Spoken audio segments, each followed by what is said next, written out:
going to solve the third problem. A ball is thrown vertically upward with a velocity of 49 meter per second.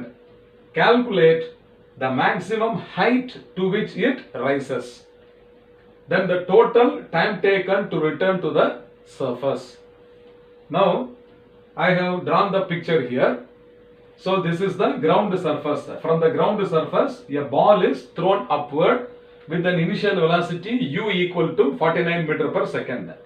When it reaches the highest point, what should be the final velocity at the highest point? It must be equal to 0. So v is equal to 0 at the highest point. Then after that, what will happen? It will come in the downward direction. Okay. So while it is coming down in the downward direction towards the ground, it will hit the ground with the same velocity 49 meter per second. So here, how much time it takes to go up, that is called the time of ascent, ascending time. I have taken t seconds is the ascending time. Suppose if t seconds is the ascending time, in the same t seconds only it will come in the downward direction. So time of ascent is equal to the time of descent. So what must be the total time taken by the ball to reach the ground is t plus t equal to 2t. Okay students, that is the idea we are going to use.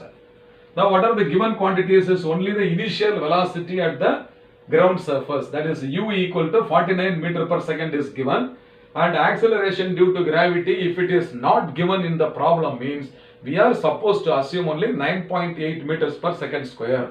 We cannot assume 10 meter per second square. Okay students, so I have taken g equal to 9.8 meters per second square. So the first subdivision, we want to find the maximum height. So for that subdivision 1, I am going to use the equation v square is equal to u square plus 2as. Now let us take the height up to which it has traveled up is h. H is the height. So in this equation, I am going to substitute v equal to 0. Left hand side v is equal to 0. Right hand side u square. In place of u square, I will substitute 49 square. Okay students. And now this g is 9.8 meters per second square, while ascending upward it is minus 9.8. Is it not? So in this equation, I am going to write plus 2 into minus 9.8. Instead of the distance traveled, I am going to substitute the height h. The numerical value of g is always 9.8 meters per second square only. For upward motion, it is going against the gravitational force. So I am going to substitute in the equation negative value for g. While coming down, it will be having the same numerical value only. Numerical value remains the same. Is it not? Only the direction is opposite. So while going up, it is minus 9.8 into h. h is the distance traveled in the upward direction. Okay students, now you see here, this 0 is now equal to 49 square. Okay, 49 square. So this plus into minus will become minus.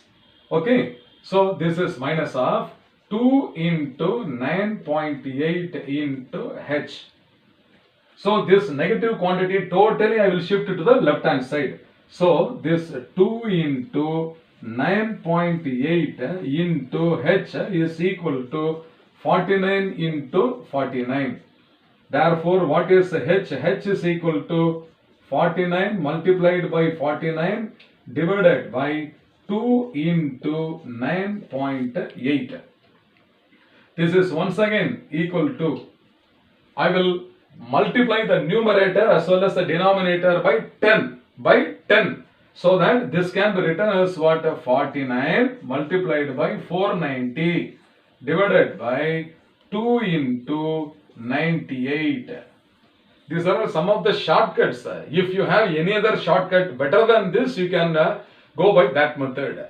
So why I have multiplied the numerator and denominator by 10? Because the number 490 and 98 are divisible, okay, by 49 as well as 98 itself. Okay students. So now 49 into 10. 49 tens are how much? It is 490. 49 twos are how much? It is 98. 49 into 2 is 98. So Now what will be in the numerator? 49 into 10 is 490 divided by 4. So that this is equal to, okay, this is equal to 490 divided by 4. And that is equal to how much, you tell me now? 4 by 4 is 1. Okay. And in 9, 4 2s are 8. 1 and 0 makes 10. In 10, 4 2s are 8. Point. Remainder is 2. If you keep a decimal, 2 becomes 20. 20 by 4 is equal to what? 5. This is one method of mathematical calculation. You can do directly.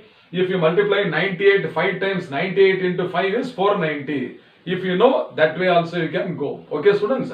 So what is the answer now? 490 divided by 4, that is equal to 122.5 meter. So what is the first subdivision?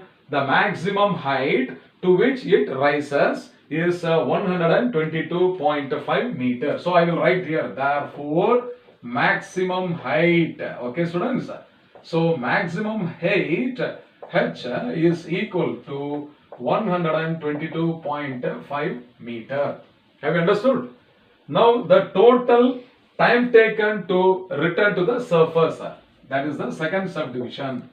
For that, the equation number 1, V equal to U plus GT, or U plus AT is the general equation. In place of A, I am going to substitute minus G. Is it not? Into T. So I am going to find out the T. T is the time of ascent. First I will find out ascending time. So this is the equation now going upwards. For upward motion, I have substituted this equation. So when the ball is moving upward, the acceleration due to gravity is negative. Okay. So left hand side is 0.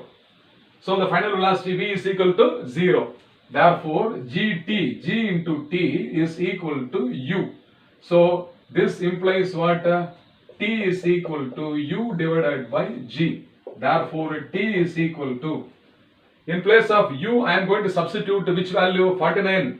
Okay. This U is equal to what? 49 divided by G is what? 9.8. And this is equal to 490 divided by 98. Again same numbers are repeated. No, 98 if you multiply 5 times means it will become 490. So this is equal to what? 5 seconds. Therefore time of ascent, ASCENT. Time of ascent means what? The time taken to go in the upward direction. Time of ascent is equal to T is equal to 5 seconds. Therefore time of descent.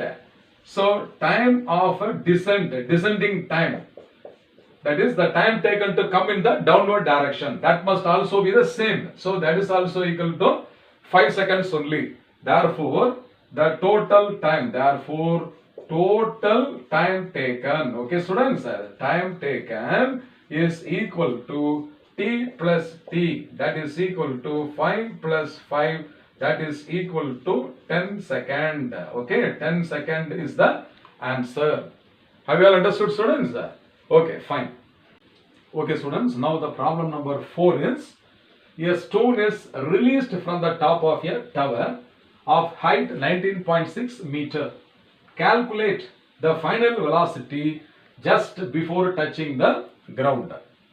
So this is the ground surface and this is the tower. Its height is equal to 19.6 meter. So from the top of the tower, when you drop a stone means it is a freely falling body and hence its initial velocity must be equal to 0. So in the given quantities, I will write U is equal to 0. Then when it is coming down, its acceleration due to gravity will be what? Positive. Therefore its acceleration is equal to plus G, that is equal to 9.8 meter per second square. Then how much distance is travelled by the stone before touching the ground is equal to the height of the tower itself. So I will take S is equal to distance travelled, that is equal to height of the tower, that is equal to 19.6 meter. So these are all the given quantities from which we are going to find out the final velocity. So what is asked here? The final velocity is asked. So we have to find the value of V. Now The third equation of motion I am going to use here. From the third equation of motion, you see that v square is equal to u square plus 2as. In this equation, v square is equal to 0. Since u is equal to 0, I am substituting u square is equal to 0 plus 2 into g into height h. The distance traveled is equal to the height of the building is equal to what? 19.6. So this is equal to 2 into 9.8 into 19.6 is the height. Okay, students? Now 2 into 19.8 is also equal to 19.6 only. So this is equal to 19.6 multiplied by 19.6. So this 2 into 9.8 I have written 19.6. Already another 19.6 is there. So I am going to write here. Therefore, b square is equal to 19.6 the whole square. Or what is b is equal to 19.6 meter per second. So this is the final velocity which is asked in the problem. So the final velocity just before touching the ground is equal to 19.6 meter per second. Have you understood? Shall we go to the next sum? Okay.